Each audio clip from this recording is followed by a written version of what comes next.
I want to start with this claim on ISIS. Trump says that the reason he's pulling out is because the US has defeated ISIS on the ground. But in August, the Pentagon assessed that there were still as many as 14,500 ISIS fighters still in Syria. Are we to understand that those tens of thousands of fighters have been defeated in just 4 months?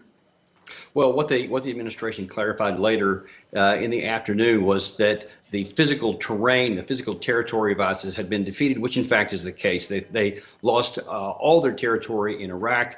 They lost their capital of Raqqa, and then even here recently, they've lost one of the last few towns that they have. They've basically now been turned into a classic insurgency. They've sort of melded back into the population. That 14,000 is an estimate number, but in terms of their terrain, they have been defeated from that. But as American generals said in a testimony earlier this month, they had just converted into a classic terrorist organization, and they still are potent. And even the White House also today said that the fight is not finished, but the terms of the tactical fight has been concluded. But doesn't that make it even more important for troops to be on the ground, training up local militia, local fighters, be it the Kurds, be it other forces on the ground, to try to quell those terrorist forces who, as you say, have now disappeared into the population?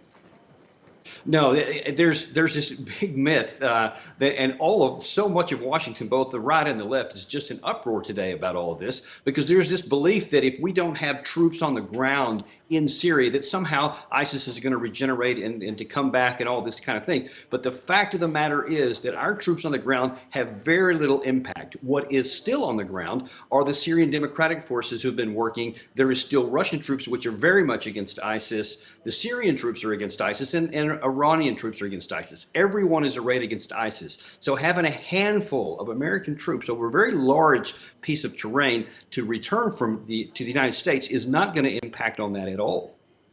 Well, a lot of those forces on the ground might see the US pulling out as a betrayal. I'm talking particularly about the Kurdish forces who have shouldered the burden of the war, supported by US weapons. The US here could be accused of burning bridges with them. And if it does need to go back into Syria eventually, in the fullness of time, it's going to have to look for other allies, isn't it?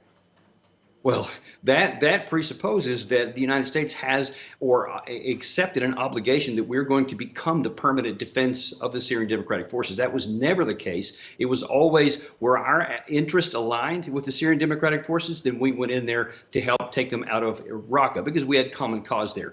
That mission was completed, and so now it's appropriate that the United States come back, because our forces are not to be used by other countries or other organizations. I guess it depends how you view that mission from the US, whether it was only focused on the Islamic State group, or whether there was a mission there also involving President Assad, a leader who has used chemical weapons against his own people, and who now the path is left open for him to essentially regain control of the country, supported by Russia. So hasn't the US here lost any pretense it had at being a moral power geopolitically? Well, I mean, that implies that the United States has a moral obligation to go and fight in a civil war. And I don't see any moral obligation to that, because the United States Armed Forces are designed to defend our country. And before they can be sent anywhere, you made a very good point about the change of the mission. The mission was originally for those troops to help the SDF take Raqqa. That mission was accomplished. Now, according to the United States laws, the U.S. Constitution, only the Congress can authorize combat operations there. And if that mission is going to change, then the Congress has to be brought into it, and they have to approve it. That has not happened, and so Trump is actually right to pull them out. And there is no obligation, or there should be no expectation, that U.S. troops are going to go in and stay forever in a civil war where we have no interests.